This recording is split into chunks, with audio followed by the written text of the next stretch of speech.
लोकांसमोर हे राजकीय पक्ष पर्याय ठेवत नाहीत. लोकांचे पर्याय संपलेले आहेत आणि नवीन माणूस राजकारणामध्ये येतं नाही आणि येऊ दिला जात नाही. आज तुम्ही बघा की पक्ष जरी 2-4 असले तरी ते आता एकत्रितपणे लढत आहेत का? नाही. प्रत्येक जणाने आपापले वेगवेगळे उमेदवार उभा केलेले आहेत. मग त्याच्यामध्ये त्यांनी कसं केलं की उमेदवार कोणाचा जरी आला निवडून तर उद्याच्याला हे काय होणार आहेत, इलेक्शन संपले की पुन्हा एकत्र येणार, पुन्हा ह्यांच्या युती आघाडी सुरू होणार. बरोबर. म्हणजे हे लोकांना वेड्यात काढायचे हे यांचे धंदे आहेत सगळे. मग असं केल्यानंतर पुन्हा आणखीन काय होतं की महत्त्वाचा म्हणजे लोकांचा प्रश्न बाजूला राहतो. त्यांचे जे काही समजा ते सुख दुःख आहेत किंवा त्यांच्या दैनंदिन जीवनामधले जे काही अडचणी आहेत त्या बाजूला राहतात. त्या कशा राहतात? कारण काय होतं की जशी जशी निवडणूक येईल तशी तशी निवडणूक ही व्यक्तिगत आणली जाते. त्यानंतर त्या जातीवरती आणले जाते, धर्मावरती आणले जाते. म्हणजे अशा वेगवेगळ्या भावनिक मुद्द्याखाली लोकांना काय केलं जातं, वळवलं जातं. आणि मग ज्यावेळेस माणूस संवेदनशील मुद्द्यावरती विचार करायला लागतो तर त्यावेळेस स्वतःचे प्रश्न आणि स्वतःच्या वेदना विसरून जातो. म्हणजे हे असं टॉनिक आहे ज्याला आपण नार्कोटिक्स म्हणतो ना, नशा. तर ही न दिसणारी नशा परंतु प्रत्येकाच्या मस्तिष्कामध्ये खोलवर बिंबलेली असते. आणि ती नशा म्हणजे कुठली असते? धर्माची, जातीची. जातीचा स्वाभिमान प्रत्येकाचा जागा होतो इलेक्शनमध्ये आणि तो जागा केला जातो. आणि मग ह्याच्यावरती काय असतं की ह्यांच्या अगोदरच ताळेबंद ठरलेले असतात की अमुक जातीचं मतदान सेपरेट काढायचं तर समोरच्या जातीची विभागणी करण्यासाठी त्याच्यामध्ये 2 उमेदवार उभा करा, त्याच्यात 3 उमेदवार उभा करा. बरोबर. हे ठरवून केलं जातं. आणि उमेदवार जे असतात नौखे, कारण काय होतं स्थानिक स्वराज्य संस्थेच्या निवडणुकीमध्ये बरेचसे नौखे उमेदवार असतात. आणि जे जुने सराईत, जसा सराईत गुंड असतो का नाही तसे सराईत उमेदवार असतात नेहमी नेहमी इलेक्शनला उभा राहणारे आणि प्रबळ उमेदवार यांना सेपरेट वॉर्डामधून उभा केलं जातं. पण जे नौखे आहेत का त्यांना काय करायचं असतं, त्या नौख्या उमेदवाराचं राजकीय, ज्याला आपण साध्या भाषेत म्हणतो कंड जिरवायचा असतो, त्याचे पैसे उडवायचे असते. अशा ठिकाणी जिथं मतदान विभागणी होईल अशा ठिकाणी त्याला उभा केलं जातं आणि त्याला संपविलं जातं. म्हणजे पुन्हा ते डबल राजकारणात येतं नाही. असे पण याच्यामध्ये होते. म्हणजे 50% लोकांना जिरवण्यासाठी राजकारण केलं जातं आणि 50% उमेदवार हे हक्काचे असतात त्यांना निवडून आणण्यासाठी राजकारण केलं जातं. आणि सगळं राजकारण झाल्यानंतर पुन्हा हे सगळे चोर एकत्र येऊन पुन्हा आपली सत्ता स्थापन करतात आणि पुन्हा सामान्य माणसाच्या प्रश्न जशाच तसे ठेवून त्यांची मुस्कटदाबी करण्यासाठी, त्यांचा जीव घेण्यासाठी आणि त्यांना त्यांच्या प्रगतीच्या हक्कापासून, लोकशाहीपासून परावृत्त करण्यासाठी हे सगळे राजकारणी एकत्र येतात असं मला वाटतं. आणि दुसरी गोष्ट आणखीन एक आहे की तुम्ही जर बघितलं ना तर ग्रामीण भाग असो, शहरी भाग असो, तर याच्यामध्ये 90% गुन्हेगारी, बरोबर, ही राजकीय गुन्हेगारी आहे जी की कधीही समोर मांडली जात नाही किंवा राजकारण त्याच्या मागचं पाहिलं जात नाही. कारण जेवढे भांडणं होतात, जेवढ्या हाणामारीच्या केसेस होतात, काय जेवढे अनेक वेगवेगळ्या प्रकारचे गुन्हे होतात, तर ते सगळे गुन्हे हे राजकारण त्याच्या पाठीमागं असतं. कारण आता इलेक्शन संपले का नाही की ह्यांची माणसंच असतात की कोण माणूस कोणाकडे जातोय, कोण माणूस कोणाकडे मतदान करतोय, हे टोळके लक्ष ठेवायला ह्यांचे कायमस्वरूपी असतात.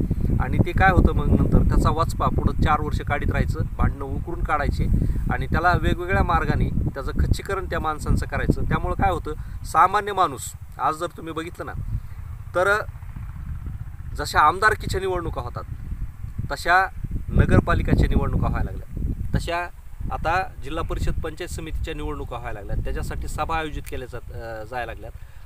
हजारो लाखो रुपये आता छोट्या छोट्या कॉर्नर बैठकाला खर्च व्हायला लागला. त्याचे कारण काय की लोक पहिल्यासारखे उत्स्फूर्तपणे राजकीय लोकांच्या मिटिंगसाठी किंवा सभेसाठी आता येत नाहीत. आता काय होतं माहिती का, एका ठिकाणी सभा घेतली की तिथं जी कार्यकर्त्यांची जी काही गँग असते तीच गँग दुसऱ्या सभेला उचलून दुसरीकडे नेली जाते. म्हणजे सभा कुठं जरी असली तर ह्यांचे ठरलेले माणसं, सामान्य माणूस आता राजकारणामध्ये इन्व्हॉल्व होत नाही, कोणाच्या डोळ्यावर येत नाही. त्याचं कारण असं आहे की त्याचे परिणाम त्यांना नंतर भोगावे लागतात. म्हणजे इतकं किचकट राजकारण आता झालेले. म्हणजे अशा गोष्टी आहेत की लोकांना ह्या राजकीय लोकांची आणि राजकारणाची किळस यायला लागली. इथं पक्ष फार लांबची गोष्ट आहे. लोक पक्ष बघून स्थानिक स्वराज्य संस्थेमध्ये मतदान करत नाहीत. लोक काय करतात, माझ्या जातीचा आहे का, माझ्या धर्माचा आहे का, माझ्या जवळचा आहे का, माझा मित्र आहे का, माझा नातेवाईक आहे का, म्हणजे ह्या बेसिसवरती निवडणुका होत आहेत. आणि कुठं लोकशाही तुमची, बरोबर का?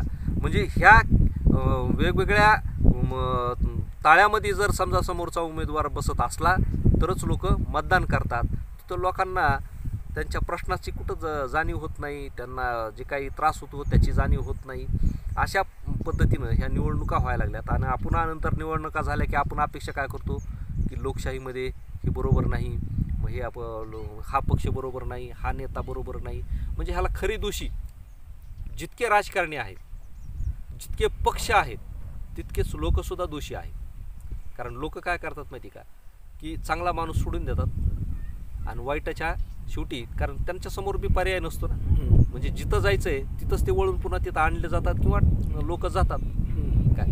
परंतु लोकांनी याच्यामध्ये एक गोष्ट शिकली पाहिजे, ती म्हणजे की चांगला माणूस बरं का, तो आपल्या जातीचा असो नसो, बरोबर, तो आपल्या धर्माचा असो अथवा नसो, तो निर्व्यसनी असला पाहिजे आणि त्याच्यापासून भविष्यामध्ये कोणाला त्रास नसला पाहिजे काय. त्यानं 4-2 तुमचे प्रश्न कमी सोडवले तर हरकत नाही, परंतु सामाजिक शांतता ज्या माणसामुळं नांदल, ज्या माणसामुळं कमीत कमी तुम्हाला सामाजिक स्थैर्य लाभल, असा माणूस कमीत कमी देणं आवश्यक आहे काय. आणि ह्याचा अभाव अलीकडं निवडणुकामध्ये तुम्हाला दिसून येतो. तर दुसरी गोष्ट तुम्हाला आणखीन एक मी सांगतो की अलीकडं जे काही उमेदवारांचं नाराजी नाट्य, यांनी मला तिकीट दिलं नाही, बरोबर का, म्हणून मी ह्या पक्षात चाललो, बरोबर, माझी मुस्कडदाबी केली, मला त्यांनी गोत्यात आणण्याचा प्रयत्न केला, अशा ज्या वल्गना करून वेगवेगळ्या पक्षात उड्या हाणतात का हे नेते काय. तर मी एक सांगतो की तुम्ही निवडणुका लोकशाही मार्गाने करता, बरोबर आहे की नाही, मग तुमचा पक्षसुद्धा लोकशाही मार्गाने चालायला पाहिजे ना, बरोबर.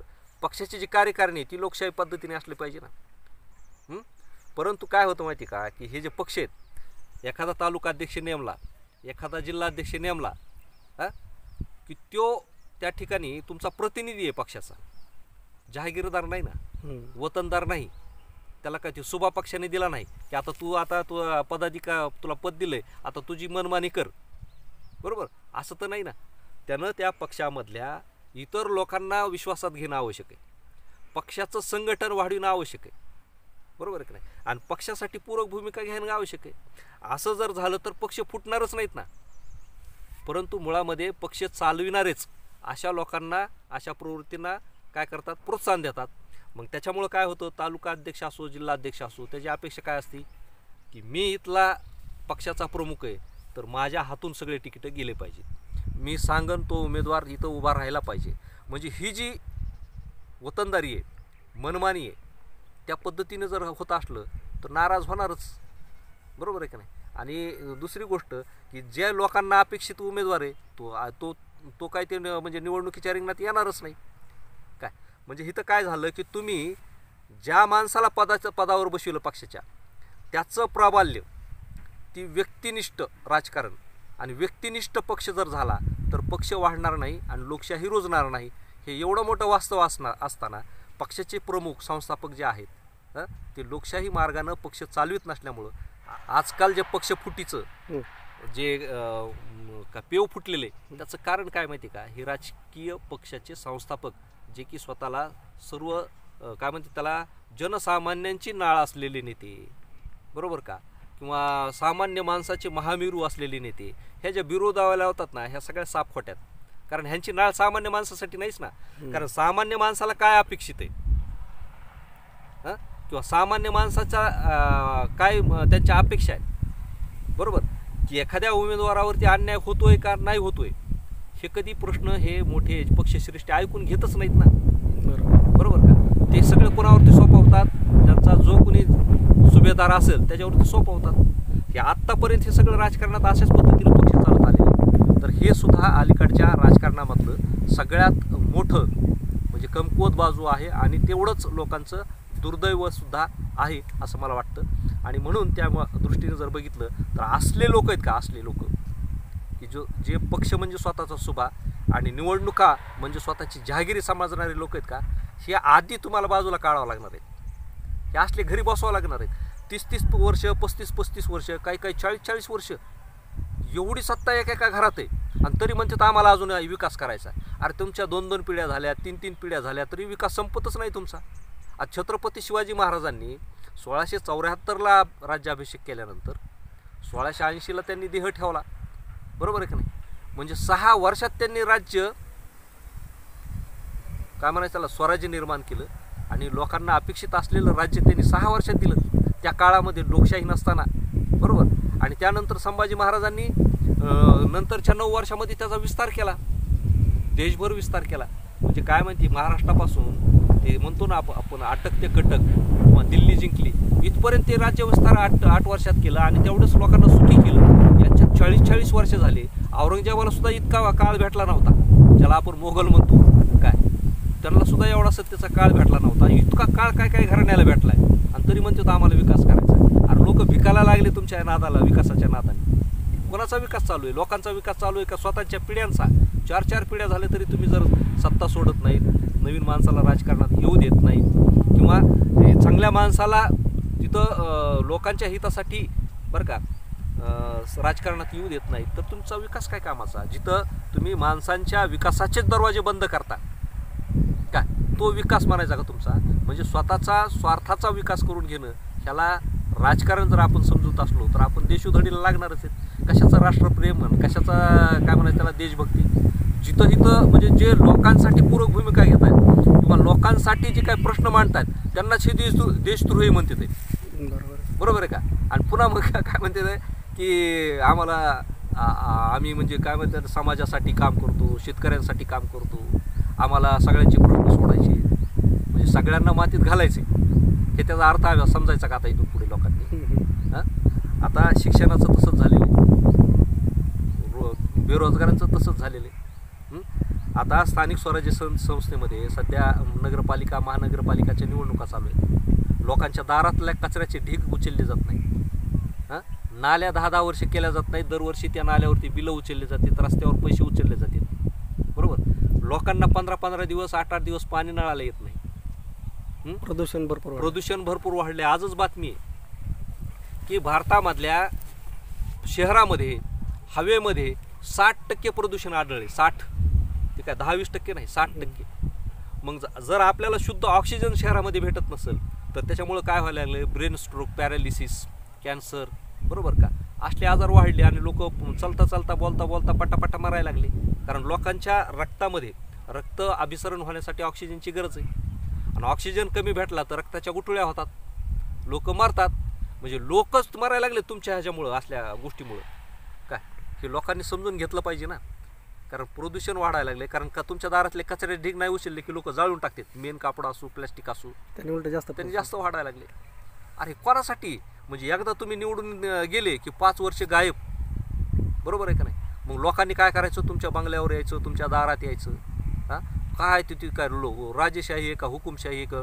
तुम्ही म्हणजे लोकांनी जर त्यांचा प्रश्न घेऊन गेले तुमच्या दारात, बरं ते त्यांच्या दारात गेल्याने प्रश्न सुटतो का? नाही सोडत. कारण हे सगळं बोगस आहे ना. कारण कामं बोगस आहेत, फक्त पैसे ह्यांना कमवायचे आहेत. राजकारण हा आता स्पष्टपणे धंदा झाला आहे, व्यवसाय झाला आहे. काय माझं तर म्हणणं एवढंच आहे की इथून पुढं सरकारनं जसं व्यवसायासाठी कर्ज देतात का नाही, त्याच्यावर शासन सबसिडी देतं की तुम्ही कोंबडी पालन करा, बकरी पालन करा, तुम्हाला 30% सबसिडी, 20% सबसिडी. आता इथून पुढं शासनाने काय करावं माहिती का? राजकारण ज्याला करायचं आहे त्याला कर्ज द्यावं बँकांनी, त्याच्यावर सबसिडी द्यावा, आणि त्याला व्यवसायी म्हणून घोषित करावं. काय कारण आता प्रत्येक नेता जर बघितला ना तो काय म्हणतो, राजकारणात माझं करिअर करायचं, काय माझं राजकारणातलं करिअर संपून जाईल, माझं राजकारणातलं करिअर धोक्यात आहे. अरे करिअर, राजकारण हा करिअरचा विषय आहे का? म्हणजे जिथं समाजसेवेचा विषय राजकारण आहे, समाजाचे प्रश्न सोडविण्यासाठी राजकारण आहे, तिथं हे करिअर म्हणून बघायला लागले. म्हणजे तुम्ही राजकारणात सेवा करण्यासाठी येत नाहीत, मेवा खाण्यासाठी येत आहेत, बरोबर आहे का नाही. आणि मग ते व्यवसायापेक्षा पुढची स्टेप झाली ती. काय मी तरी व्यावसायिक म्हणलो, ते अदानी अंबानी सारखं ह्याला महाउद्योग म्हणून, मोठी इंडस्ट्री म्हणून घोषित करा. याच्यापेक्षा काय वाईट अवस्था आहे देशामध्ये? अरे कुठं चाललोय, तर आपण त्याच्यावर लक्ष द्यायला तयार नाही. आणि हे राजकीय पुढारी सामान्य माणसांना किती वाईट परिस्थितीने घेऊन चालले आहेत, याचं कधी आपण स्वतःचं म्हणजे आत्मचिंतन सुद्धा करत नाहीत. हां, बरोबर. काय 10-5 जणाला खाऊ पिऊ घातलं, दारू पाजली की ते तेवढे 10-5% त्यांचे उदं करायला आणि लोकांवरती दहशत मिरवायला रिकामे असते. असे जे टोळ्या पाळणारे आणि लोकांना दाबणारे जे लोक आहेत का, हे संपविण्याची साठी तुम्हाला डॉक्टर बाबासाहेब आंबेडकरांनी अधिकार दिला ना मतदानाचा, त्याचा अधिकार तुम्ही तुमचा बजावला पाहिजे. आणि याच्यामध्ये मी म्हणतो की दर 5 वर्षाला नवीन माणसाला संधी दिली पाहिजे. जुना आहे ना, त्याला एकदा संधी दिली ती तुला 5 वर्ष म्हणजे भरपूर झाले हो. काय 25 वर्षामध्ये एक पिढी तयार होती, म्हणजे 100 वर्षात 4 पिढ्या जातात. आता हे 50-50 वर्ष राजकारण सोडित नाहीत, 60-60 वर्ष सोडित नाहीत. म्हणजे काय होतं माहिती का, तुमच्या 2 तर पिढ्या गेल्याच, पण त्या 2 पिढ्याची पुढची जी पिढ्या 2 निर्माण होणार असतात, त्या 2 पिढ्यासुद्धा बर्बाद होत्यात. म्हणजे 4 पिढ्यांचं नुकसान एक नेता करतो. म्हणून 5 वर्ष ही वेळ आहे ना माणसाच्या आयुष्यातली सगळ्यात महत्त्वाची. माणसाला पैसा एक वेळ कमावता येईल किंवा गेलेली संपत्ती वापस मिळवता येईल, पण गेलेली वेळ आयुष्यातली पुन्हा कधीच परत मिळवता येत नाही. तुम्ही किती पैसे खर्च करा आणि किती काही करा, माणसाच्या आयुष्यातून एकदा गेलेली वेळ परत मिळत नाही. म्हणून ही वेळ अमूल्य आहे. आणि आपल्या आयुष्यातली वेळ वायाला घालविणं मतदानाच्या रूपानं म्हणजे आपण आपल्या पिढ्या बर्बाद केल्यासारखं आहे असं मला वाटतं. म्हणून इथून पुढं तरी लोकांनी सुज्ञ व्हावं, चांगले माणसं च्या आपण पाठीशी राहावं. त्यानं आपल्याला चहा पाजला तरी हरकत नाही, त्याने आपल्याला पाणी पाजलं तर हरकत नाही. कारण कसं असतं माहिती का, चांगली माणसं येत नाहीत. आपण त्यांच्या दारात जाऊन त्याला रिक्वेस्ट केली पाहिजे, बाबा तू निवडणूक लढ, आम्ही तुझ्या पाठीशी. पण आता होतं काय माहिती का, तो उमेदवार आपल्या दारात येतो आणि सांगतो मी निवडणुकीला उभा आहे. अरे काय उपकार करायला लागला का तू उभा आहे म्हणून आमचं? हां, बरोबर आहे का? म्हणजे ही अधोगती आहे. चांगल्या माणसाच्या दारात जा, वाईट माणसाला दारात उभा करू नका आणि त्याला म्हणजे त्याच्याशी संवादही साधू नका. म्हणजे आपल्याला चांगल्या दिशेनं जायचं आहे, चांगले संस्कार आपल्याला रुजवायचे आहेत, आपल्या पिढ्यांसाठी चांगली कामं करायची आहेत. तर तुम्ही थोडंसं काय म्हणा त्याला श्रेय घेतलं पाहिजे. एखादा साधू संत निस्वार्थी माणूस असतो, तो काय तुमच्या दारात येत नाही. तो कुठंतरी एखादा डोंगरावर बसलेला असतो, कुठं झाडीत बसलेला असतो किंवा त्याच्या घरात तो अभ्यास चिंतन करीत बसलेला असतो. बरोबर आहे की नाही? पूर्वीचे लोक राजे महाराजे सुद्धा राजे असताना सुद्धा त्यांचं दर्शन घ्यायला कुठं जायचे? त्यांच्यापाशी जायचे. का? तर त्यांच्यामध्ये चांगले गुण आहेत. बरोबर का? त्यांच्या मनामध्ये चांगल्या दिशेनं समाज घेऊन जाण्याची विचार आहे, वृत्ती आहे. म्हणून ही माणसं त्यांच्याकडे जात होती. बरोबर, ते माणसामध्ये येत नव्हते. तुम्हाला जर चांगलं निर्माण करायचं असलं ना, तर चांगल्या माणसाच्या दारात जा, त्यांच्या दारात खेटर झिजवा आणि त्यांना रिक्वेस्ट करा, त्यांना विनंती करा किंवा आमच्या सगळ्यांचा भार तुमच्या खांद्यावर आहे. काय आमची एवढी विनंती आहे, तुम्ही आमच्या उद्धारासाठी या. आणि देवाच्या मंदिरामध्ये जाऊन त्याला विनंत्या करण्यापेक्षा देव काय वेगळा असतो का? ज्या माणसाकडे चांगले विचार आहेत तोच देव आहे, ज्या माणसामध्ये चांगले गुण आहेत तोच देव आहे. त्याला जाऊन विनंत्या करा ना तुम्हाला काय. पण माणसं दुसऱ्याच दिशेनं भरकटतात, दुसऱ्याच दिशेनं जातात. हे सगळं कसं आहे माहिती आहे का, की आपण स्वतःमध्ये स्वतःला शोधायला विसरलोत. म्हणून सगळी आपली आता अधोगती आहे. ह्या अधोगतीतून वर यायचं असेल तर चांगल्या दिशेनं जाणं अत्यंत आवश्यक आहे असं मला वाटतं. धन्यवाद सर, खूप छान माहिती दिली.